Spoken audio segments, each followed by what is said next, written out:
Hello, today I'm going to show you how I fix my guitars. I've had the same couple of guitars my whole life.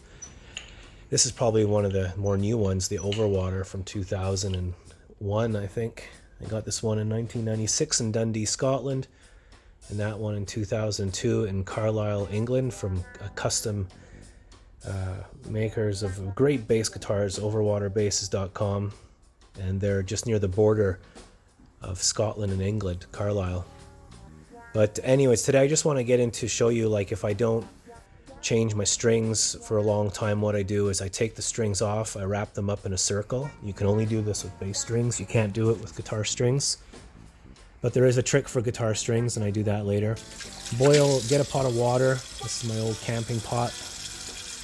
That's the pot as seen in Low Rider, on one of my Low Rider videos. Anyway, put the pot on. And then you get some Canadian organic dish soap, eh? And really one drop is enough. I put about 3 or 4 in there, and the suds really freak out when you boil it. So you gotta watch.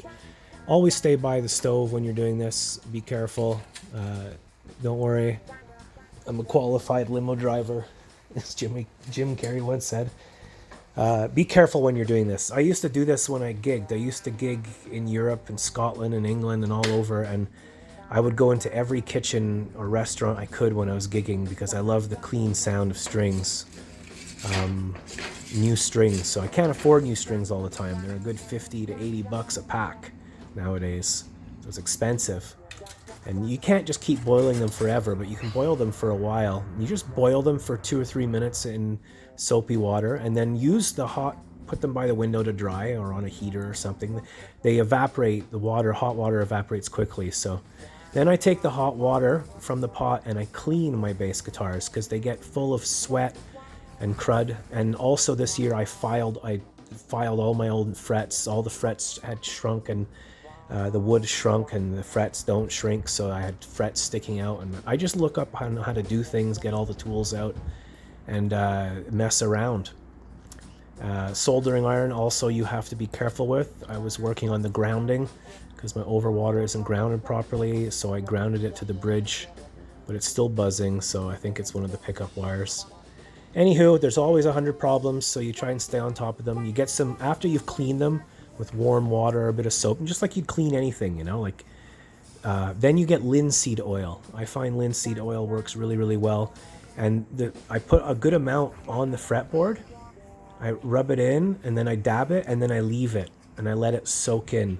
And it's like the fretboard is like, you can hear it go, ah, because it's like dry and parched desert, and you put some linseed oil on there, and it just makes everything nice. So then I oil up the whole bass and polish it, because when you play, the linseed oil will help keep the sweat and the dirt and the grind off. You should also clean your bass or your guitar quickly after every use, like a good use if you're sweating, whatever.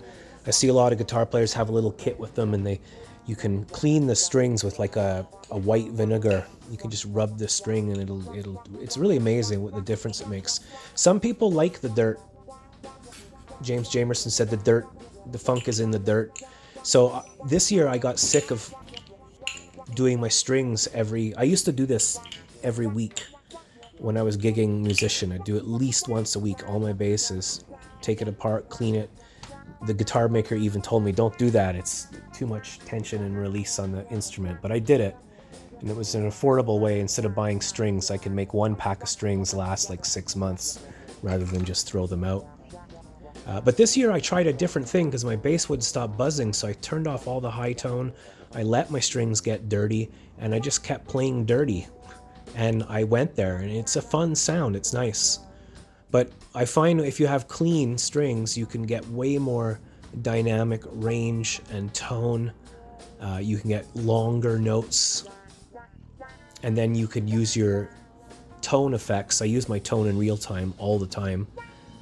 It's funny, how some people don't even care about guitars or anything anymore. It's just all video games and shit. Anyway, place for everything. So I use the hot water, I dab it in, I clean everything, I linseed oil it, and then I do my, that's the action, how high the strings are from the neck. And then the intonation, how far away each saddle is. Anyways, I clean and tune everything using a tuner and my ear, and I do it to the best of my ability. And because of the change in temperature, I don't use AC or anything like that, never have. Temperature changes, the strings change. For them, I used vinegar for the guitar strings, and it took me about 10 hours, I think. I did 5 guitars, linseed oil, intonation, and tuned everything up. So now when I pick up the guitars, it's like, and it's a sign of self-respect. I always find that your guitars are like your lightsaber. It doesn't just work. You gotta tune them up, you gotta fix them, you gotta take care of them. You take care of your shit, it'll last longer, and you'll understand how it works.